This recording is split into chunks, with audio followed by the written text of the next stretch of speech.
I can't take it anymore. Get me out of this house. My mother collapsed at the front door, tears streaming down her face.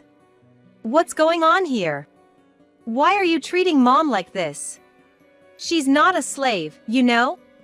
Defending my mother, I raised my voice. My brother's wife was like, well, isn't dealing with the unpleasant stuff part of your mom's job? I'm just asking her to do what she should be doing. That's it. Jessica is sick right now and she needs to avoid stress. Are you trying to pick on her like someone mean? Talking to my brother and his wife was useless. And sadly, my father was no different from them. When David and I complained to my father about the way he treated my mother, he snorted and was like, well, why don't you two take her in? Amidst this, David stepped up and was like, all right, we will. Are you sure? Tears welled up in my eyes as I thanked him. As a result of taking in my exhausted mother. My name is Jennifer William, 27 years old, and I work for a company. I live with my husband, David. We've been married for 3 years and don't have any children yet. Currently, we live about a 30-minute drive from my childhood home. Back home, my father, who's been working for a company, my stay-at-home mom, and my older brother, John, lived together. However, recently, John got married. I may have been outdone by Jennifer in terms of getting married first, but my partner, Jessica, is 24, so now you have a younger sister-in-law. John said with a sheepish smile, and I laughed and blessed them from the bottom of my heart. I wonder if calling her sister. Should I just call her Jessica? And where on earth did you find a partner with such an age gap? Although John is a good person, he's quite shy and didn't have many relationships, even in his 30s. We weren't necessarily worried about him getting married late due to his age, but because of his personality, our parents and I were a bit concerned. Well, I actually met her on what you'd call a dating app. What? John, you were on one of those? This took me by surprise. Yeah, some guys at work made me do it. They said if I kept daydreaming, I'd be single forever, so they kind of forced me into it. And well, here we are. John said, blushing. I hear about those apps all the time now, but I never thought you'd use one. We gotta thank that coworker of yours. Well, that's the thing. Leaning in with a playful grin, John continued. Can you believe it? The colleague just wanted to see how it works and asked me to give it a shot. And now, he's saying he might register himself. Pretty rough, huh? Oh, using you as a guinea pig. That's just mean. Chuckling together with John, we were just glad everything turned out fine in the end. Later, we had a meeting with Jessica, who would soon become my brother's wife. I'm Jessica. Pleased to meet you. Seeing her say that and give a slight bow, our family was taken aback. She's unquestionably beautiful, but how should I put it? Despite being young, she lacked youthful energy. In other words, she had a kind of jaded look. The way she occasionally glanced sideways at us or flashed a forced smile with the corners of her lips turned up. If I had to be blunt, she didn't seem genuine. I met John and I feel so blessed. After all, I have such wonderful in-laws and, even though she's older, a lovely sister-in-law. I feel I've hit the jackpot. Her bright smile saying that seemed a bit insincere. It looked like my mom felt the same way, shooting me a complex look. But the men, obviously my brother, and surprisingly even my dad and my husband, David, were clearly smitten, grinning ear to ear. It was something. Thus, our first meeting with Jessica left us with mixed feelings. Not long after, my brother and Jessica got married. Their wedding went smoothly, and the already beautiful Jessica turned into an absolutely stunning bride. Jessica's parents seemed like ordinary folks, and we managed to interact with them just fine. At that time, it seemed like my brother and Jessica's married life got off to a smooth start. At least until they returned from their honeymoon and came to our parents' house. Instead of going to their rented 2-bedroom apartment to start their married life, they came straight from the airport, bearing souvenirs.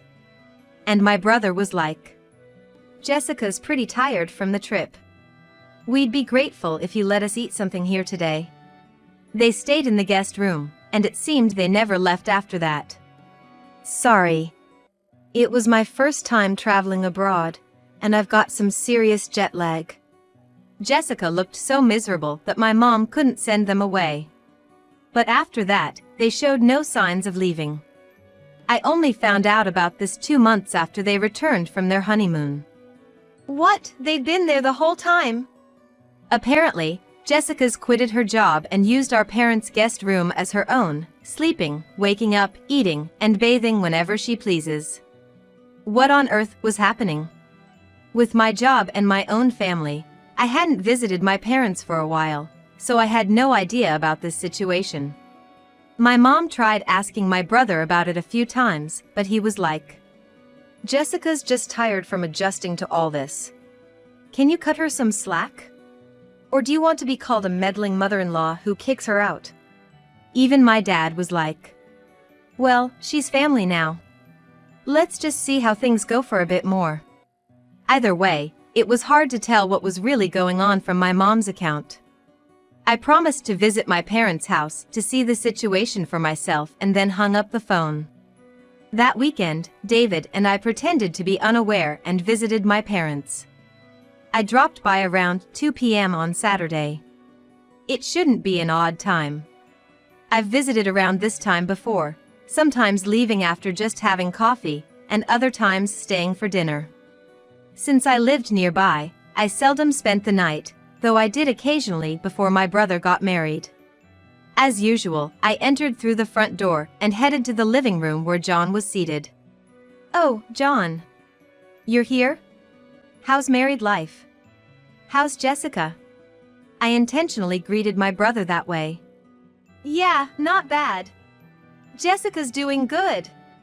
Acting like everything was normal, John then folded the newspaper he was reading. Just then, Jessica mentioned she was hungry and descended from the second floor. Upon seeing me, she seemed surprised for a moment but then broke into a grin, not seeming embarrassed at all. "Oh, Jessica, you're here too? John, you should have told me." When I said that, John just mumbled something incoherent in response. However, Jessica was like, "Don't you know that? We decided to live in this house together." Without thinking too much. "John, when did you decide this? I didn't know that." When I asked John, instead of him, Jessica was like, "Well, with such a big house here, isn't it a waste not to live together? It's true that our family house is spacious. When they bought this land, the area was not as developed, so I heard from my mom that they got it for a bargain. Years later, with the development of a nearby train station, the property value soared. But originally, it was a more affordable area." "So, did you guys give up your apartment?" This was another concern. They had just signed the lease and probably hadn't lived there even a day. "No, I'm gonna use that place as my getaway. I mean, living with in-laws in the same house, you'd need some space to breathe, right?" I was left speechless by Jessica's rationale. "Dad, what's going on? Are you okay with this?" When I turned to my dad, he was like, "You're married now. Let me handle the family affairs. Mind your own business. We'll manage things with John. If you get it, just go home." Having been dismissed in such a manner, David and I reluctantly left my childhood home. Afterwards, I did keep in touch with my mom occasionally. As Jessica had claimed, it seemed like John and his wife really started acting like the house was theirs. According to my mom, they were treating her like a maid and getting increasingly unruly. What's more, it seemed my dad wasn't just turning a blind eye but was also being harsh with mom. I felt like I couldn't just stand by and watch any longer.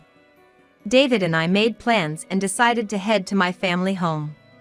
Finally, on the weekend when we were all set, David and I visited the house. We knocked on the front door and waited for someone to answer. The person who came out truly took me by surprise. "Jennifer, you're here?" my mom said with a relieved look. Upon seeing my face, Tears welled up in my mother's weary eyes. What on earth happened? I can't take it anymore. Get me out of this house. Exhausted, my mother collapsed in the hallway, shedding tears. Hey, what are you doing? We still have preparations to make. My friends are coming over tomorrow. We need to get things ready quickly. Oh, Jennifer. Jessica said that as she chased after my mother to the entrance, looking surprised when she saw me. What the heck is going on? Why are you treating Mom so poorly? She's not a slave, you know. As I defended my mother and said that, Jessica was like, household chores are her job. I'm just asking her to do what she's supposed to. What exactly is she supposed to do? Prepare for your friend's visit? Defending my mother and glaring at her, I asked Jessica, and she was like, we're having a fan meetup at our house tomorrow. We need her to set up the venue and prepare the feast. Jessica smirked and said that. Why does my mom have to do all that? Because, like I said, household chores are her job. You could do it by yourself. I shouted at her, and she was like, that's cruel. John. And she quickly ran to another room and brought my brother. Jennifer is trying to push household chores onto me. I have to live stress-free right now, that's why I quit my job. That's right, Jessica's health is poor and she needs to avoid stress. Are you trying to bully her like an overbearing sister or something? I felt that was the excuse to quit her job. Where's Dad? There was no use talking to this couple. Ignoring them, I entered the living room. What do you want? Why aren't you stopping them? Mom's being treated like a maid. That's just how it is. Dad sighed heavily and added, Jessica is unwell. It's our duty as a family to care for her. This man, saying such things, isn't my father anymore. I intuitively felt that. Maybe he's also being troubled just like Mom? I hoped that was the case. I felt that way. However, my dad was just like my brother and his wife. Hey, she isn't helping with the preparations for tomorrow. What did you say? Upon hearing Jessica's words, my father walked past me, heading towards the front door with heavy footsteps. Why don't you do as Jessica says? If you can't do it properly, we don't need someone like you in this house. He yelled as if my mom was a lazy servant. David was shocked and shielded my trembling mother behind him. How can you say such a thing? She deserves to be told off like this. Take that back. She is important to us. David firmly told my dad, but he was like, I don't need someone useless like her. If so, you guys should take her in. What on earth has happened in this house? I was filled with shame and could only glare at him from the front door. Then, in the midst of all this, David was like, all right, we'll take her in and live with us from today. He said that. Really? Of course. Both my mother and I were tearful as we thanked David. We then quickly left our family home with my mom. David and I took her to our place and listened to what had transpired. According to her, at first, my father was quite troubled. But then one day, out of the blue, he began to treat her harshly. And together with my brother, the three of them started to boss her around. Both I and David had a theory about my father's change in behavior. And to confirm it, we set up a plan. It was painful to know the truth, but it was better than seeing my mother suffer indefinitely. We decided it'd be the best to face the truth and move forward. And, in just 2 days, we were able to gather the evidence we needed at our house. Let's go back to the family home with this evidence. David and I made the arrangements, and everything was set. With that, the three of us decided to head back to the family home. Well, look who's back. If you promise to behave from now on, I might let you in. My father said with a smirk, looking at my mother. Listen. You abandoned your duties as a housewife once. We can't have that again. Absolutely. My brother and his wife said arrogantly. I presented a tablet to the three of them. I wonder if you can still say that after watching this. The three gasped as they watched a video displayed on the tablet. To everyone's shock, it showed my father and Jessica in a compromising position. That's a fake! My father tried to snatch the tablet from my hands, but I dodged. I knew he was gonna do that.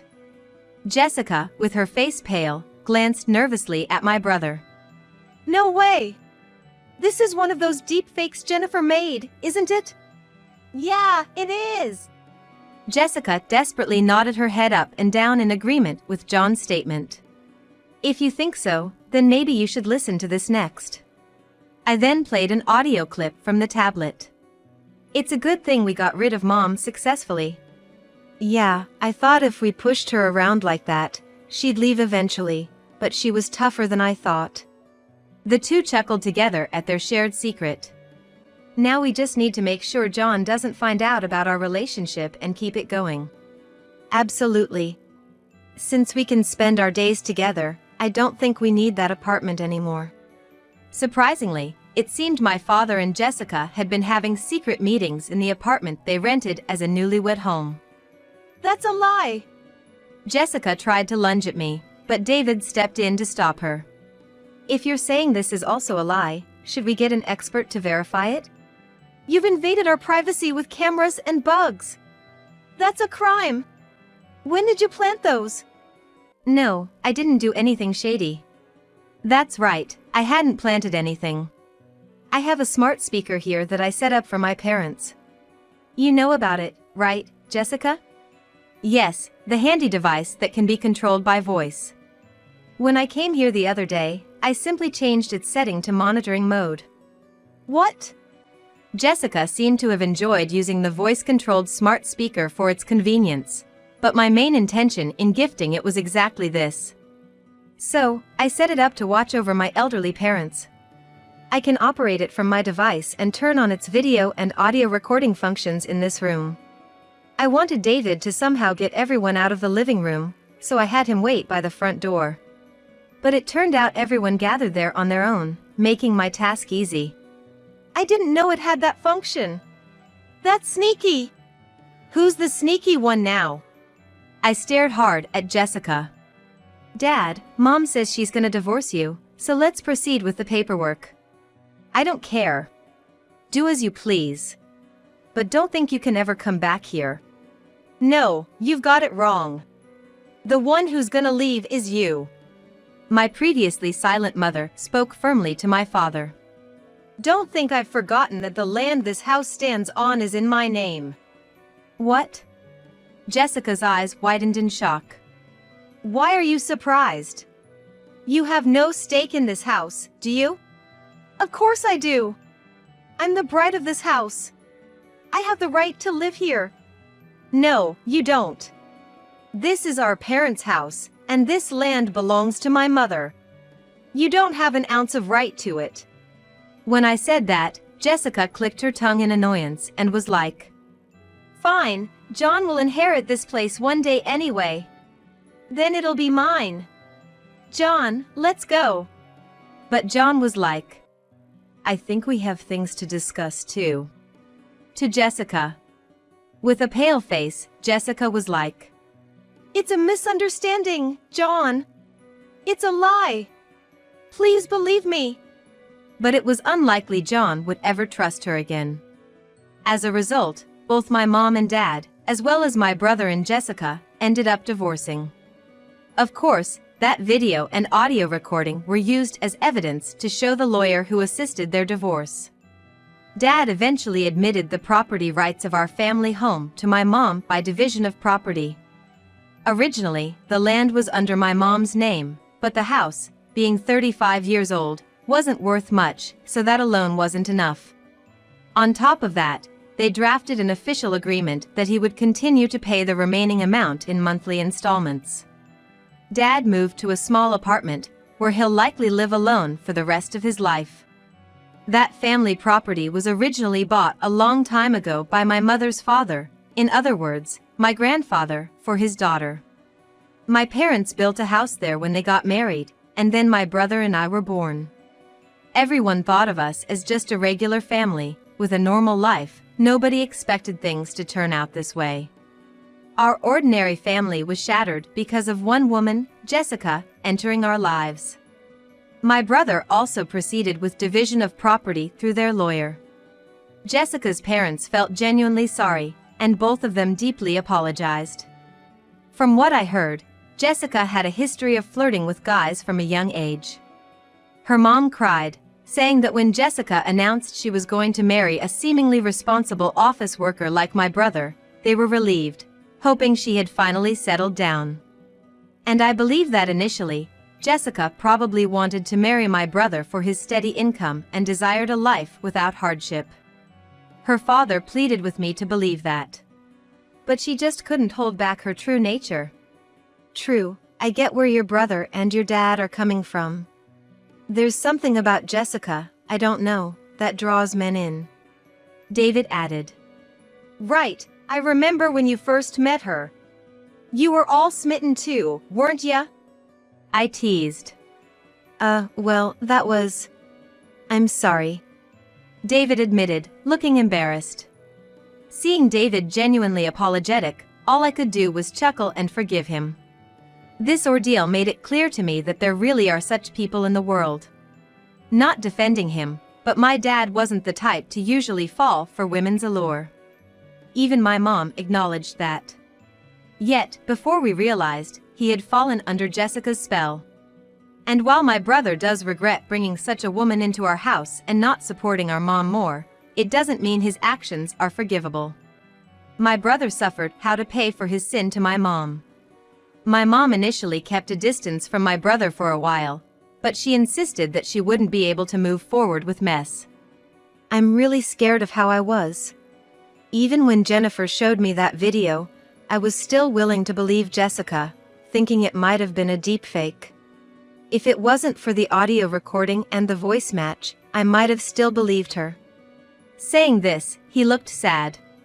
He was also like, if only I hadn't been fooled by her, things between mom and dad wouldn't have. He trailed off, guilt evident in his expression, before leaving our family home. He planned to live in his apartment for a while, then he's gonna put in a transfer request at work and move out of state. He hopes to start fresh there. Later on, David and I moved into the family home and decided to live there with my mom. We made the bold decision to renovate the house, transforming it into a two-family home. We also considered the future, making it accessible for everyone. This'll ensure a comfortable living for a long time. I said. Absolutely. Even though it's technically a two-family home, we'll always be close by. David added. Thank you. Mom smiled. She wanted to use the money she received from division of property for the renovation. My mom was like, every time I feel comfortable in this house, it might help me forgive John a little. My brother got transferred overseas, and word is he's reevaluating his life from scratch there. He seems to have met someone new, but he's unsure where it's headed. He's a bit hesitant about relationships now, but if he ever finds true happiness and wants our mother's forgiveness, he might gather the courage to visit. Dad continues his lonely life in an apartment. While he seems to regret his actions, we only occasionally send him pictures of the grandchildren. Even though he may have been a victim of a seductress, it's still hard to forgive him for what he did. From what I've heard, Jessica is now in a place surrounded only by women, where she can't lure men, but we don't care to find out more. Her parents assured they'll handle it. However the situation unfolds, she's no longer part of our family. Now, our home has grown, and 4 of us live together. Seeing my mom enjoying her time with her grandchild fills our days with joy. I hope this happiness lasts forever. I'm not just hoping. I'm determined to make it last. I believe this happiness is the best revenge against that woman, Jessica.